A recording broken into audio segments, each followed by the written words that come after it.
Let's talk about the death of 21 years old Esther Isaac, whose deceased body was found bruised, beaten, and visibly strangled in a room at Agete Hotel, Gwarimpa, Abuja. Esther was said to be a student of Heritage Polytechnic in Eket. The staff at Agete Hotel claimed that Esther had checked in at around 6 p.m. on Saturday, the 26th of February 2022, with a male friend. But barely an hour after they checked in together, it was said that this male friend left the hotel claiming that he was going to get something from outside. It was most likely the next day during a routine checkup that Esther's body was discovered. The police were soon called to the hotel where pictures were taken of Esther's body. After the police finished taking pictures, her body was now deposited in the morgue. Soon afterwards, Esther's elder brother by the name of Emmanuel Isaac was informed of the situation via a phone call and was asked to come down to Abuja to identify his sister and also get more information regarding her death. Upon getting to Abuja and confirming that it was indeed his sister, Emmanuel began demanding for answers and justice. Emmanuel first confronted the hotel management, demanding the CCTV footage of the day Esther lodged in the hotel with the unknown man. He wanted to see who the man was and hopefully identify him to the police to begin investigation. But the hotel told him that there was no CCTV footage. They told him that their CCTV camera doesn't work, and so they have no video record of Esther and the strange man lodging into the hotel. In a conversation with the receptionist, it was revealed that the strange man had dreadlocks but wore a nose mask, and so they could not really identify him completely. For over 1 month now, Emmanuel has been fighting for answers and justice regarding the death of his sister. Emmanuel has strongly accused the police of trying to cover up the case. He also speculated that his sister was killed by more than one person, and he believes strongly that the hotel knows the people that killed his sister. Now let's dissect this case for a moment, because looking at everything, Emmanuel might be right, because I noticed something off with this girl's death. There is something particular about it, and we'll talk about it in a moment. But before we continue, let me point this out. When Emmanuel went to one of the police officers to get an update regarding his sister's case, he was discouraged and encouraged to drop the case. He was told that his sister died a shameful death, that his sister was a prostitute, and that there is no reason why he should continue chasing justice or answers regarding his sister's death. First of all, I don't know why a police officer would be telling a deceased loved one that they shouldn't chase justice for their loved one because their loved one sinned differently from every other person. But I like how Emmanuel responded. Emmanuel said that regardless, just because his sister might have been a prostitute does not give anyone the right to take her life. And on this note, I want to stand with Emmanuel Isaac for this, because I personally believe no one has the right to take another person's life just because they sin differently from all of us. And this moment reveals a very long history of how the law enforcement silent a lot of cases. Many families have refused to chase justice for their loved one because of something similar like this. But I'm glad Emmanuel is not letting it go, because I think that is what the killer of Esther Isaac would be expecting, that she would die and no one would hear of her again.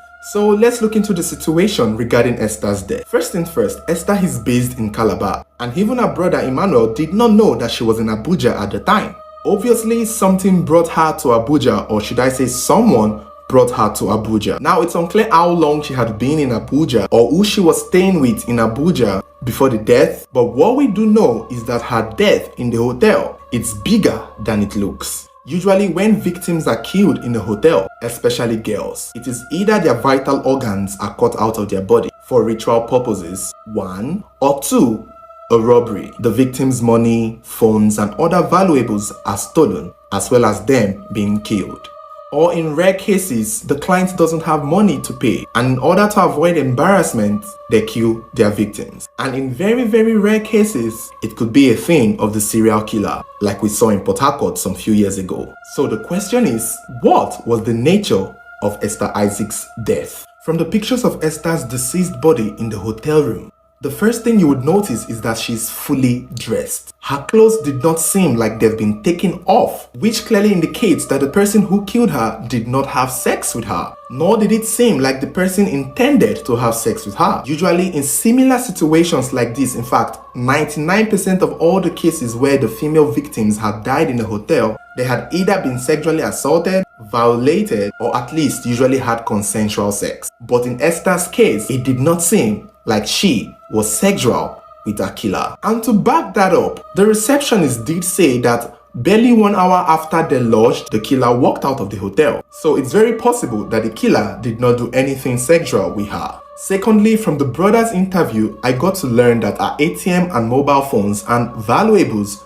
were still intact, which clearly means the killer did not steal anything from her. Her mobile phone is with the police along with her ATM, and it was not said that her bank had any withdrawal.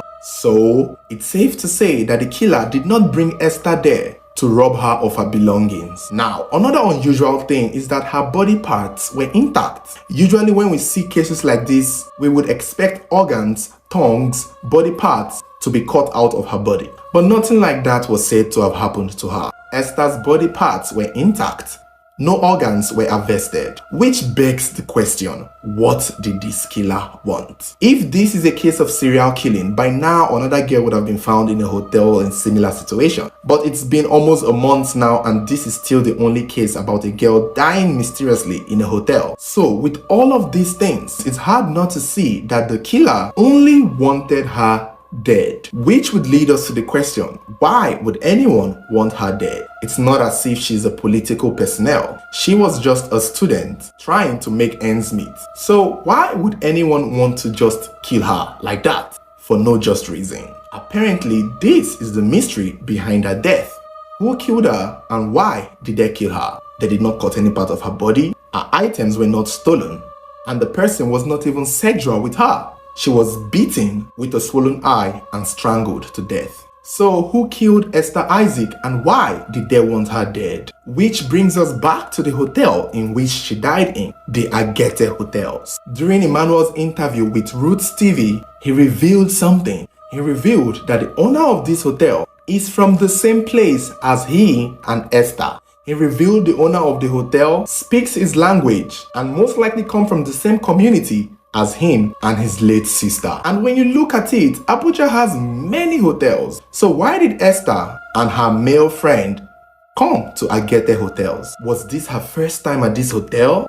Did she know the owners of this hotel? Now, this is as far as the case gets. The police claimed they are still investigating. According to Emmanuel, the police are still with Esther's phone trying to trace the numbers and see the people she called before she died. But Emmanuel himself has established a fact which I want to agree with him. Now, remember he did not know that Esther was in Abuja, and so when he found out that the hotel she died in was someone from his place, he instantly assumed that Esther may have known the person directly. And frankly, I agree with him. There is every possibility that Esther may have been familiar with the people in the hotel, or at least the owners. And I think he's asking the police to look into it. He believes there is a connection between Esther and the owners of the hotel, whom he sort of revealed to be a woman. Because from the interview, it's almost as if he knew that it was a woman who owns the hotel. And because of that, I feel the hotel might know so much more than they are saying. I believe the death of Esther is a lot deeper than it looks. This doesn't seem like a hookup gone wrong in my opinion. This doesn't seem like a deal gone wrong in my opinion. There is just something about this case that is not adding up. And I want to agree with Emmanuel Isaac that there might be a connection between Esther Isaac and the Agete Hotel. So what could have been the connection?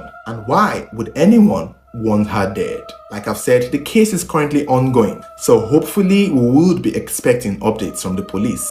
Or not. But be sure to stay subscribed as I will be following this story in case of any updates. Emmanuel is said to be the only living relative of Esther Isaac.